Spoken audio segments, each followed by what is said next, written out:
অ অলি উড়ে ফুলে ফুলে। আ আম দুটি ডালে ঝুলে। রস্বই ইঁদুর আছে ইটের পাশে। দীর্ঘই ঈগল উড়ে দূর আকাশে।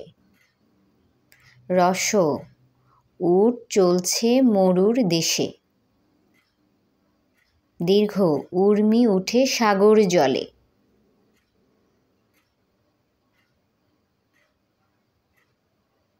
ঋ ঋষি বসে গাছের ছায়। এ এক তারায় বাউল গায়। ওই ঐরাবতটি ফিরছে ঘরে। ও ওল কেন ওজন করে। ঔ ঔষধ খেলে রোগ সারে।